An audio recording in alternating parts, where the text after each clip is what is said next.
चलिए अब हम देखते हैं कि मध्य प्रदेश में चुनावों का इतिहास कैसा रहा है, राजनीतिक सफ़र कैसा रहा है। पहला असेंबली इलेक्शन, तो इसका टाइम देख लेते हैं। पहला असेंबली इलेक्शन कब हुआ? 1952 से लेकर के 1957 के लिए हुआ। लेकिन इस समय मध्य प्रदेश नाम के लिए हम किसको यूज़ करेंगे?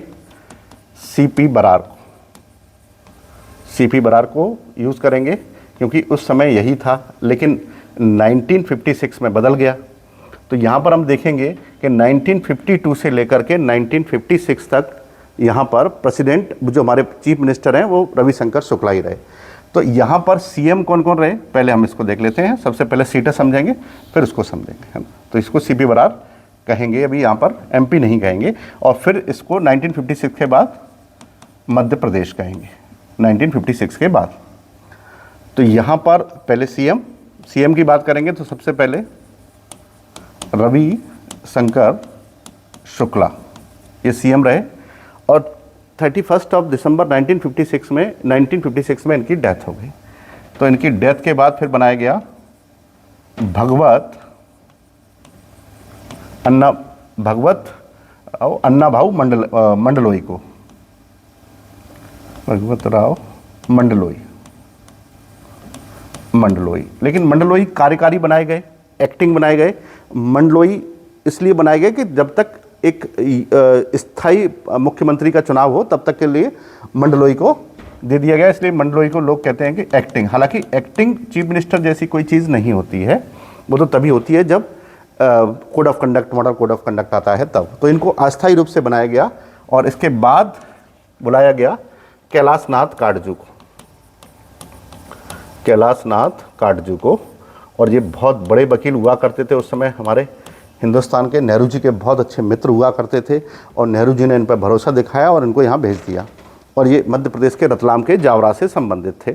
और इन्होंने कुछ समय के लिए काम किया कि तब तक विधानसभा का टेन्योर पूरा होने वाला था 1957 में। तो 1957 में जो टेन्योर होने वाला था तो ये तो उसमें सीएम रहे थे।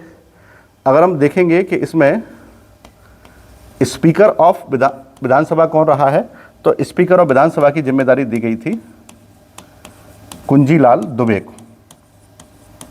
कुंजीलाल दुबे यहाँ पर स्पीकर ऑफ विधानसभा रहे।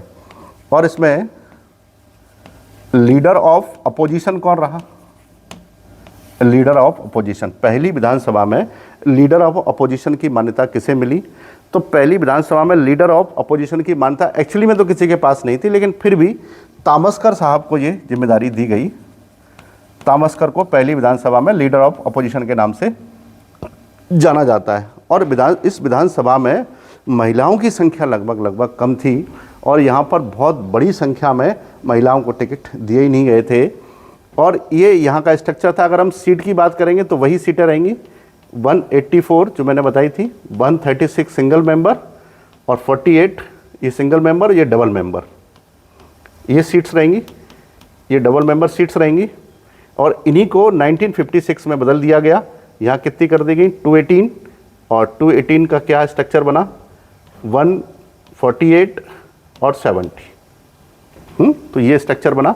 अगर हम यहाँ देखेंगे तो 232 लोग चुनाव जीत कर आते थे, यहाँ देखेंगे तो 288 लोग चुनाव जीत करके आते थे। तो ये था मध्य प्रदेश की पहली विधानसभा जहाँ में 3 मुख्यमंत्री बदले गए। रविशंकर शुक्ला भी इसी विधानसभा में मुख्यमंत्री बने, भगवंत राव मंडलोई भी इसी विधानसभा में मुख्यमंत्री बने और कैलाशनाथ काटजू को भी इसी विधानसभा में मुख्यमंत्री बनाया गया। और इसके स्पीकर जो थे, स्पीकर बनाया गया कुंजीलाल दुबे को। कुंजीलाल दुबे ने लगातार 3 विधानसभाओं तक स्पीकर का काम किया है। सबसे बड़ा टेन्योर एज ए स्पीकर उन्हीं का है, उन्होंने स्पीकर के रूप में काम किया है। इसके अलावा यहाँ पर लीडर ऑफ अपोजिशन, नेता प्रतिपक्ष जो हुआ करते थे, वो तामस्कर को ये मान्यता दी गई। और कितनी सीटें थी ये भी मैंने आपको बताया है। ठीक, अब देखते हैं नेक्स्ट असेंबली इलेक्शन। अगर सही मायने में देखा जाए तो मध्य प्रदेश के गठन के बाद अगर कोई पहला असेंबली इलेक्शन हुआ है तो सेकंड असेंबली इलेक्शन हुआ है, क्योंकि इससे पहले तो हमारे पास सीपी बरार में इलेक्शन हुआ था। 56 में तो इलेक्शन हुआ ही नहीं। और ये वो इलेक्शन है जो जनरल इलेक्शन के साथ साथ हो रहा है। हमारे देश में पहला लोकसभा चुनाव 1952 में हुआ था, जिसके साथ सारे स्टेट असेंबली के इलेक्शन भी हुए थे। और दूसरा जब इलेक्शन हुआ देश में, जनरल इलेक्शन 1957 में, तब भी मध्य प्रदेश स्टेट असेंबली के चुनाव उसके साथ ही हुए।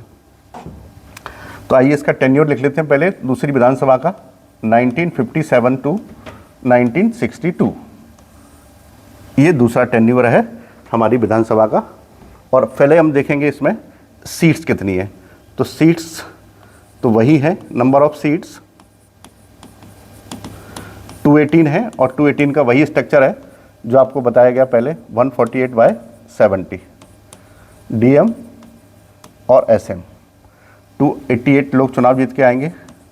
और यहाँ पर जो सीएम की जिम्मेदारी है, वो सीएम की जिम्मेदारी रही कैलाश नाथ काटजू पर। कैलाश नाथ काटजू पर यहाँ पे जिम्मेदारी दी गई। और स्पीकर की जो जिम्मेदारी है दूसरी विधानसभा में, स्पीकर भी पंडित कुंजीलाल दुबे को ही बनाया गया, कुंजीलाल दुबे को ही बनाया गया। अगर हम कहेंगे leader of opposition, leader of opposition जिसमें किसको बनाया गया, तो इस दूसरी विधानसभा में लीडर ऑफ अपोजिशन जिनको बनाया गया उनका नाम था सीपी तिवारी। सीपी तिवारी, चंद्र प्रताप तिवारी, और ये सीधी के थे, मध्य प्रदेश में सीधी से संबंधित थे।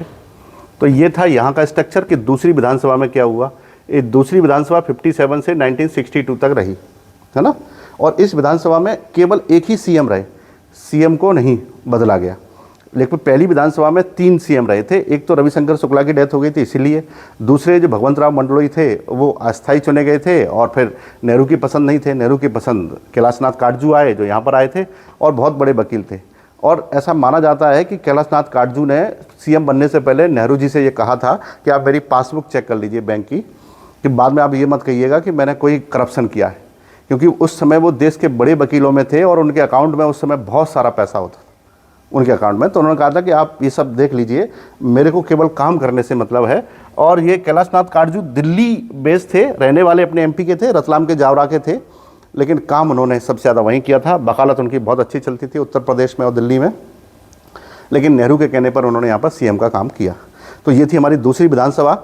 इसमें आपको याद रखना है स्पीकर कौन है। तो स्पीकर आपको बहुत अच्छे से याद होगा, पहली, दूसरी और तीसरी में एक ही स्पीकर थे। हाँ, लीडर ऑफ अपोजिशन यहाँ पर याद रखना है, यहाँ पर सीपी तिवारी हैं, और इससे पहली वाली थी उसमें तामस्कर साहब थे लीडर ऑफ अपोजिशन। ठीक। और सीटों, कितनी सीटों के लिए इलेक्शन हुआ, 218, जिसमें से 148 एसएम थी और 70 डीएम थी, डबल मेंबर थी। टोटल 288 लोग चुने गए। और ये कांग्रेस की ही सरकार बनी, ये भी कांग्रेस की सरकार थी, इससे पहले भी कांग्रेस की सरकार बनी।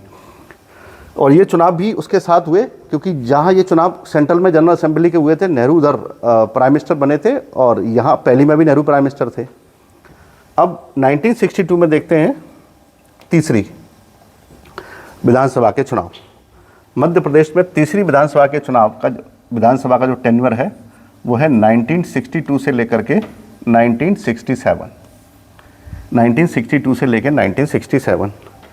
ये वो जो पीरियड था कि देश में हालात बड़े, सेंट्रली जो हालात थे वो थोड़े से बिगड़े हुए थे, क्योंकि इंडो चाइना वार हुआ था, इसमें इंडो पाक वार हुआ था, इसी में डेथ हुई थी उनकी, जिनको कहते हैं अपने प्राइम मिनिस्टर साहब की, पंडित नेहरू जी की डेथ हुई थी 64 में, 27 मई 1964 को उनकी डेथ हुई थी। इसके अलावा शास्त्री जी की डेथ हुई थी, है ना, 10 जनवरी 1966 को, और इसी में इंदिरा गांधी ने भी शपथ ली। तो इसमें बहुत सारी कुछ नेशनल घटनाएं भी हैं, उनको भी हम साथ साथ में डिस्कस करेंगे कि नेशनल घटनाएं कौन कौन सी हैं इसमें। हम इसमें देखेंगे सबसे पहले 62 में। अब आपको याद रखना है कि 62 में पहले देखेंगे number of seats. Number of seats यहाँ पे 288 कर दी गई, 288 कर दी गई। और 288 सीट्स का मतलब यह है कि अब सिंगल मेंबर डबल मेंबर नहीं है, सारी की सारी सीट्स 288 ही कर दी गई। हाँ, एक चीज़ और याद रखिएगा, मैं आपको थोड़ा सा याद दिला दूं। इस 57 का जो इलेक्शन हुआ था, इसमें टोटल 15 महिलाएं चुनाव जीत करके आई, 15 महिलाएं। और इस 57 में जो सीट्स थी, उन सीट्स का अगर मैं रिजर्वेशन आपको बताने की कोशिश करूं तो इसमें 43/54 होगा एससी के लिए और एसटी के लिए। ये पहली उसमें है, विधानसभा, मतलब दूसरी विधानसभा में, लेकिन गठन के बाद पहली है। और यहाँ हम देखने वाले हैं कि 288 सीटें हैं, इन 288 सीटों पर चुनाव होगा। अब कोई भी सिंगल और डबल मेंबर कंसिस्टेंसी नहीं, सारी की सारी सिंगल मेंबर कंसिस्टेंसी बना दी गई, कंसिस्टेंसी। अब यहाँ देखेंगे सीएम किस किस को बनाया गया 62 में। 62 में सबसे पहले तो अस्थायी तौर से जब सीएम की खोज हो रही थी तो भगवत राव मंडलोई को बना दिया गया, लेकिन ये फिर से वही अस्थायी सीएम के रूप में माने गए, क्योंकि जो चुनाव जो वो है सर्च है, वो सर्च जाकर के ख़त्म हुई किस पर, डीपी मिश्रा पर। ये डीपी मिश्रा मध्य प्रदेश की राजनीति के, भारत की राजनीति के चाणक्य भी कहे जाते हैं। इंदिरा गांधी के बहुत खास हुआ करते थे ये। और आप ये भी अच्छे से मानते हैं इधर कि नेशनली क्या हो रहा है, नेहरूज डेथ इसी में हुई। इसके अलावा शास्त्री डेथ ये 1964 27 मई को, और ये 10 जनवरी 1966 को। और इसमें ही इंदिरा गांधी पहली बार शपथ ली हैं, है ना। तो इस केंद्र की राजनीति भी इसमें बहुत अच्छी चल रही है, उसमें बहुत सारी चीज़ें डिस्कस करने के लिए।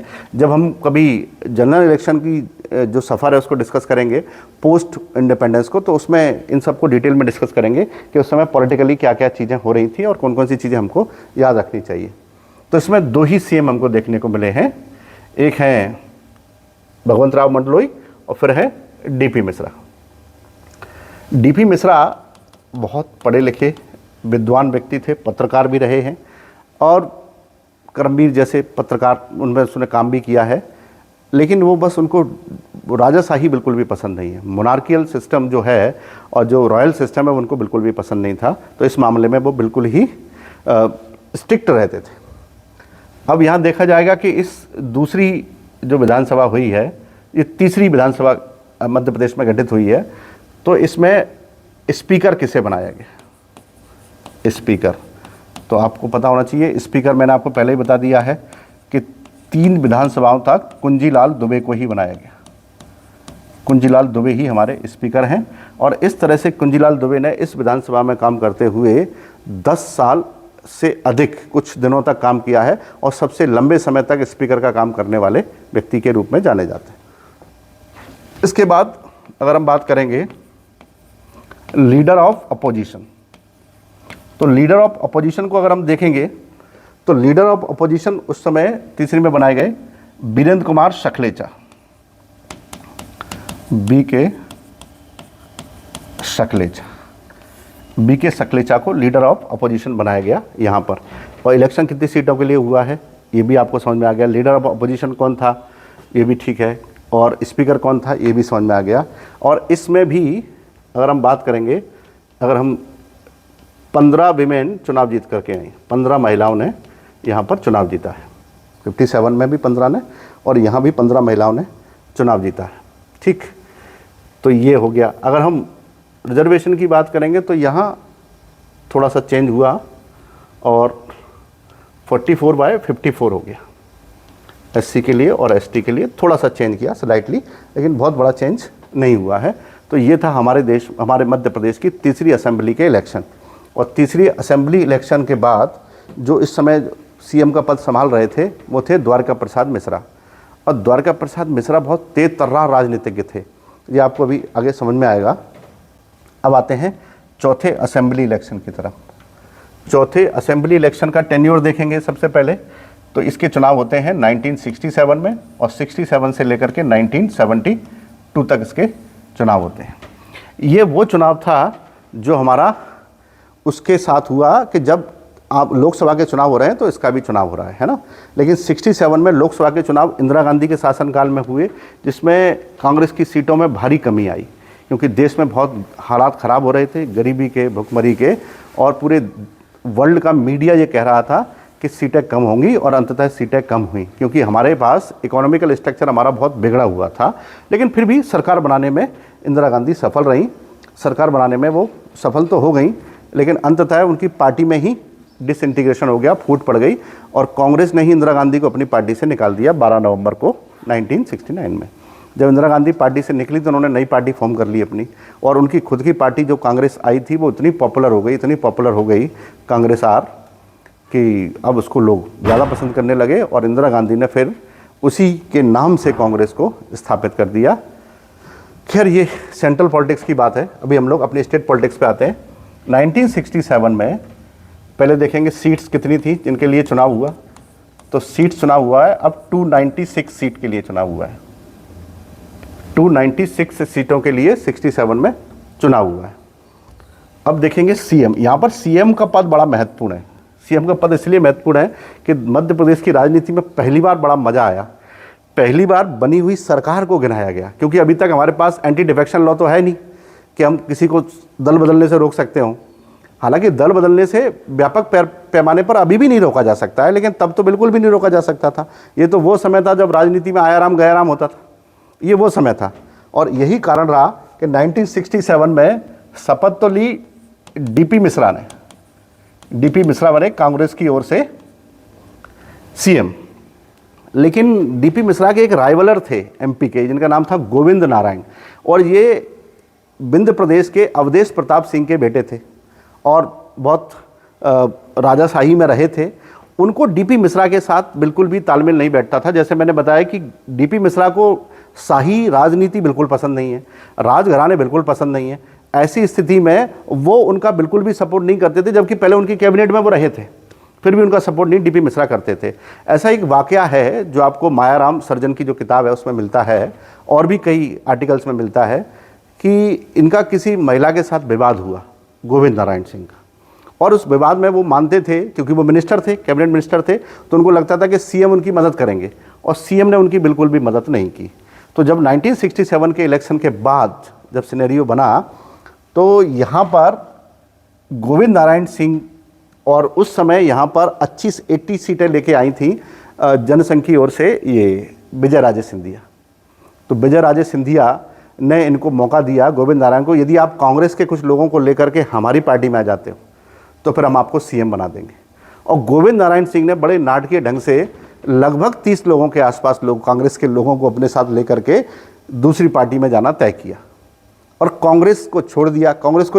30 लोगों के साथ, तो कांग्रेस की सीटें घट गई और कांग्रेस की सरकार गिर गई। और कांग्रेस की सरकार गिर गई तो फिर क्या होगा कि सीएम किसे बनाया गया? गोविंद नारायण सिंह को। और ये पहली बार हुआ कि अब बिना किसी कांग्रेस का व्यक्ति शपथ ले रहा है, लेकिन वो किस पार्टी से शपथ लेंगे? चुनाव तो जीते कांग्रेस से ही।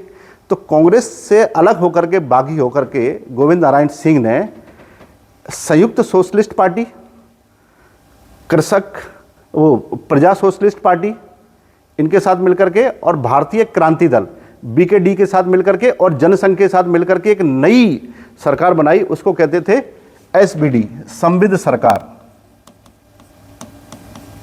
संविद सरकार, इसको कहते हैं फुल फॉर्म संयुक्त विधायक दल। और इस संयुक्त विधायक दल में कौन कौन है? भारतीय क्रांति दल है एक पार्टी, इसके बाद इसमें प्रजा सोशलिस्ट पार्टी है, इसके बाद इसमें संयुक्त सोशलिस्ट पार्टी है ना। तो ये जैसे चौधरी चरण सिंह की पार्टी है, जॉर्ज फर्नांडिस की पार्टी है। इसके अलावा यहाँ पर आपको दिखाई देगी तो जो कृपलानी साहब थे उनकी भी पार्टी। तो इन सब ने मिलकर के एक संयुक्त विधायक दल सरकार बनाई, और उस संयुक्त विधायक दल के यहाँ पर सीएम बने गोविंद नारायण सिंह। गोविंद नारायण सिंह, सरकार बदल गई यहाँ पर, ये कांग्रेस के नहीं हैं, लेकिन इनको बहुत कम समय में समझ में आ गया कि राजमाता विजयराजे सिंधिया के सहयोग से जब ये सीएम बने हैं, तो राजमाता विजयराजे सिंधिया का इनके ऊपर किसी काम को करने को लेकर के बहुत दबाव था। उस दबाव को ये बहुत समय तक झेल नहीं पाए, और ये अर्जुन सिंह के साथ मिलकर के फिर से कांग्रेस में आने का इन्होंने निश्चय कर लिया। तो जब ये कांग्रेस में आए तो यहाँ पर सीएम बनाया गया राजा नरेश शाह को, राजा नरेश सिंह को। ये सरायपल्ली के क्षेत्रों में सारंगढ़ी के राजा थे, और ये दूसरे बने, तीसरे सीएम बने। और इसके बाद फिर से कांग्रेस के हाथ में सत्ता आई, और सीएम बनाया गया इस बार एससी शुक्ला, श्यामाचरण शुक्ला रविशंकर शुक्ला के बेटे, विद्याचरण शुक्ला के भाई। इनको पहली बार मौका मिला सरकार में आने का, और ये सरकार में आ गए। यहाँ पर जब ये सरकार में आ गए तो पहले तो इनको बड़ा प्रमोट करते थे रविशंकर शुक्ला जी, डीपी मिश्रा जी। फिर इन्होंने ही दोबारा डीपी मिश्रा को बनने से रोक दिया, क्योंकि यहाँ फिर से डीपी मिश्रा बनने वाले थे, लेकिन इन्होंने डीपी मिश्रा का एक केस चुनाव लड़ने के दौरान का है वो खुलवा दिया, जिसमें डीपी मिश्रा पे जो आरोप लगाया गया कि आपने चुनाव प्रचार में 250 रुपये ज़्यादा खर्च किए। और डीपी मिश्रा पे जो केस लगा, डीपी मिश्रा फिर से सीएम नहीं बन पाए, और डीपी मिश्रा इनके बीच में काफ़ी तनातनी हो गई, क्योंकि डीपी मिश्रा को यही प्रमोट करके लाए थे कि चलो इनको बनाते हैं, लेकिन अंततः दिक्कत ऐसी आई कि फिर इन्होंने डीपी मिश्रा को नहीं बनने दिया। और जब केंद्र में सरकार बदली तो उस समय क्या होता था कि जब भी केंद्र में सरकार बदलती थी तो जैसे ही पीएम बदला, और पीएम सारे स्टेट के सीएम को ताश के पत्तों की तरह फेंट देता था, उसे जहां लगता था जिसको यहां बनाता था वो बना देता था। और अभी तो केंद्र में जो गड्डी है ताश की वो किसके हाथ में, कांग्रेस के हाथ में ही है, तो अपने हिसाब से बनाते थे, अपने लोगों को बनाते थे। और इसके बाद पावर दिया गया पीसी सेठी को, पीसी सेठी बने सीएम। अब आप ध्यान दीजिएगा, इस विधानसभा में 5 साल की विधानसभा में 1 2 3 4 5 सीएम बने। 5 साल की विधानसभा में 5 सीएम बने हैं, 3 कांग्रेस के, 2 संविद के। संविद सरकार समझ पाए, संयुक्त विधायक दल की सरकार बनी। अब इतने सारे सीएम बदले हैं तो बड़ी इंटरेस्टिंग बात होगी, है ना। और ये देखा जाए तो 4th असेंबली है। अब इसमें ये देख लेते हैं कि स्पीकर कौन बना, स्पीकर कौन बना यहाँ पर। तो अगर आप इसमें स्पीकर की बात करेंगे तो चौथी जो वो थी क्या कहते हैं, उसमें स्पीकर बने लोकसभा के काशी प्रसाद पांडे, केपी पांडे को बनाया गया। ठीक, ये रहे स्पीकर। सबसे इंटरेस्टिंग बात है कि लीडर ऑफ अपोजिशन कौन कौन रहा, लीडर ऑफ अपोजिशन कौन कौन रहा। कि लीडर ऑफ अपोजिशन तो विपक्ष का होता है, यहाँ तो पक्ष विपक्ष इधर होते रहे हैं। तो सबसे पहले इसमें बने हैं leader of opposition Virendra Kumar Sakalecha. लेकिन जैसे ही सरकार बदली तो वहाँ पर बन गए leader of opposition SC Shukla, Shyamacharan Shukla. फिर से शुक्ला को हटाया तो डीपी मिश्रा को बनाया, डीपी मिश्रा, क्योंकि उनको सीएम बनाना पड़ा, तो ये लीडर ऑफ अपोजिशन हो गए। और फिर से मिश्रा को हटाया तो फिर से शुक्ला को बनाया गया, और शुक्ला को हटाया तो फिर से सकलेचा को बनाया गया, और सकलेचा को हटाया तो फिर प्रधान को बना दिया गया। तो यहां देखेंगे 1 2 3 4 5 6 लोग नहीं है, लेकिन 6 बार स्पीकर बदला गया है ना। लोग तो कमी है लेकिन स्पीकर 6 बार बदला गया। जैसे शुक्ला जी 2 बार बने, सकलेचा जी 2 बार बने। तो ये था कि चौथी विधानसभा में मध्य प्रदेश में इतने सारे बदलाव हमको देखने को मिले हैं, है ना। कितने बदलाव देखने को मिले हैं कि पहली बात तो यहाँ पर 5-5 सीएम देखने को मिले हैं। ये बड़ा रिसर्च का टॉपिक है। अक्सर आपने देखा होगा कि लोग कह देते हैं कि गोविंद नारायण बन गए, ये बन गए, लेकिन गोविंद नारायण कैसे बन गए। हालांकि जब हम इसको पॉलिटिकली एनालिसिस करते हैं तो समझ में आता है कि गोविंद नारायण सिंह कांग्रेस से अलग होकर के बने, ऐसे नहीं कि आसानी से बन गए हों। तो ये थी हमारी 4th असेंबली। अब हमको ये देखना है कि 4th असेंबली जो हमारे पास है, जैसे हमने यहाँ पे देखा कि 15 महिलाएं आई, यहाँ पे देखा तो हमने कहा 15 महिलाएं आई, तो हमको ये भी देखना पड़ेगा कि इस इलेक्शन में कितनी महिलाएं चुनाव जीत के आई। तो इस इलेक्शन में 10 महिलाओं ने चुनाव जीता, 10 महिलाओं ने चुनाव जीता है, ठीक। और अगर हम बात करेंगे रिजर्वेशन की, तो रिजर्वेशन इसमें लगभग 38/62 था, 38/62 SC ST ये रिजर्वेशन था यहाँ पर। ये थी हमारी विधानसभा की स्ट्रक्चर, 4th विधानसभा। अब इस 4th विधानसभा के बाद हम लोग देखते हैं नेक्स्ट 5वीं विधानसभा में क्या होता है। अब हम देखते हैं 5th विधानसभा, और इसका पीरियड क्या रहेगा, 1972 से लेकर के 1972 से लेकर के 1977, अरे 1972 से 1977 इसका पीरियड रहेगा। सबसे पहले सीट्स देख लेंगे, सीट्स कितनी हैं। तो सीट की संख्या वही है 296, अभी सीट नहीं बदली गई हैं। 77 के इलेक्शन में सीट्स बदली जाएंगी, 77 के इलेक्शन में, ठीक। अब ये 5वीं जो विधानसभा है इसमें हम देखेंगे कि सीएम किसे बनाया गया। तो इसमें सीएम पीसी सेठी को बनाया गया, कांग्रेस की सरकार बनी।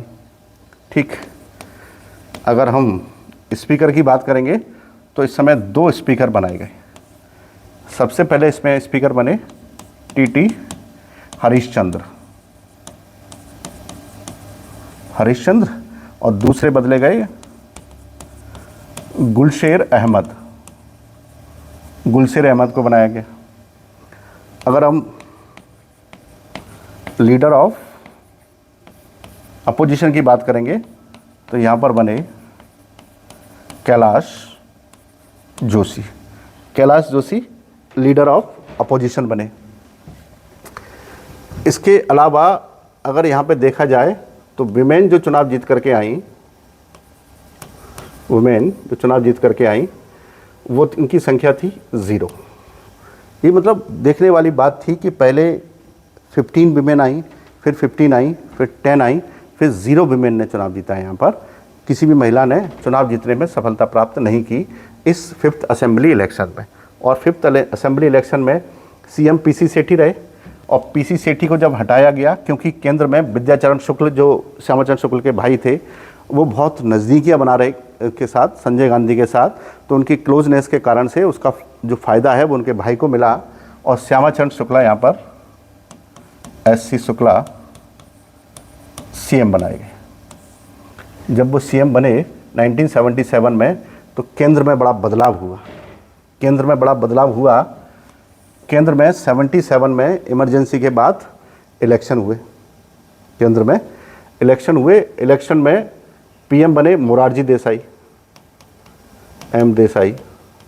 और देसाई ने बहुत सारी कांग्रेस की सरकारों को बर्खास्त कर दिया। उनमें से एक मध्य प्रदेश की सरकार भी थी जो 1977 में हमारी 5वीं विधानसभा के पूर्ण होने से पहले यहाँ पर राष्ट्रपति शासन की घोषणा कर दी गई केंद्र की सरकार के द्वारा। और मध्य प्रदेश पहली बार राष्ट्रपति शासन के अधीन हुआ। देखते हैं मध्य प्रदेश का पहला राष्ट्रपति शासन मध्य प्रदेश में पहला रहा 30 अप्रैल 1977 से 1977 से 23 जून 1977 तक। ये मध्य प्रदेश का पहला राष्ट्रपति शासन है।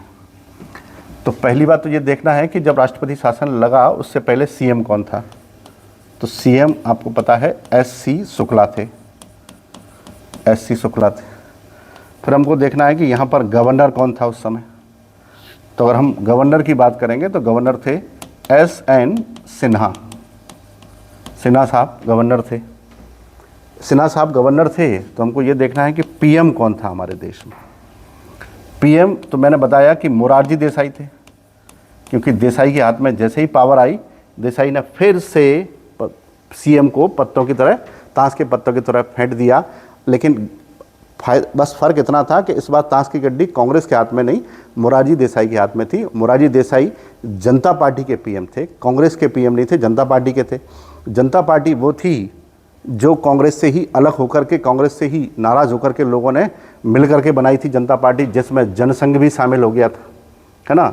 बीकेडी क्रांति दल भी शामिल हो गया, लोक दल भी शामिल हो गया, सोशलिस्ट पार्टी, ये सारी पार्टियां शामिल होकर के इन्होंने चुनाव लड़ा। और इस चुनाव में उन्होंने कांग्रेस की सरकार को हराया, क्योंकि इमरजेंसी के बाद का पहला चुनाव है। हाँ, इसमें आपको एक चीज़ और ये याद रखनी है इससे पहले वाले में, कि जब कोई पूछेगा आपसे कि जब सेंटर में इमरजेंसी लगाई गई तब हमारे यहाँ पर कौन सी असेंबली चल रही थी, 5th असेंबली चल रही थी। अगर हम सीएम की बात करेंगे तो पीसी सेठी साहब थे उस समय, है ना। पीसी सेठी के समय पर लगाया गया। हाँ, अब अपन लोग ये देख रहे थे कि ये, हाँ, मोरारजी देसाई पीएम हो गए। तो हमको ये भी देखना है कि प्रेसिडेंट कौन था, क्योंकि राष्ट्रपति शासन है तो राष्ट्रपति का आदेश होगा उसमें। और उस समय हमारे प्रेसिडेंट थे बीडी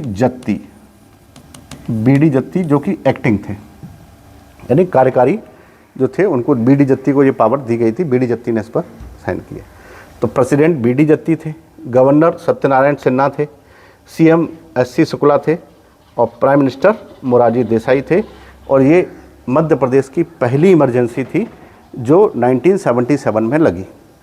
तो ये मध्य प्रदेश का जो राजनीतिक सफ़र है इसको हम लोग कंटिन्यू करेंगे अपने आने वाले लेक्चर में इसकी सारी विधानसभाओं पर अपन लोग बात करेंगे। तब तक के लिए आप इसको पढ़ते रहिए और हम इसको आगे कंटिन्यू करेंगे। ठीक, आई थिंक आपको थोड़ी थोड़ी चीज़ें समझ में आ रही होंगी। हाँ, इतना ज़रूर याद रखिएगा कि हम किसी भी विधानसभा के बारे में जब पढ़ते हैं तो उसकी सीट्स हमको लगभग पता होना चाहिए कि वहाँ पर, हालांकि देखिए मध्य प्रदेश में सीटों में ज़्यादा बदलाव हुए नहीं हैं। पहले मैंने बताया कि 288 बनी रही, फिर 296 हो गई, अब इसके बाद 320 होंगी 1977 में, जो 2000 तक इतनी ही बनी रहेंगी, जिसको हम लोग कहेंगे 320 ही बनी रहेंगी।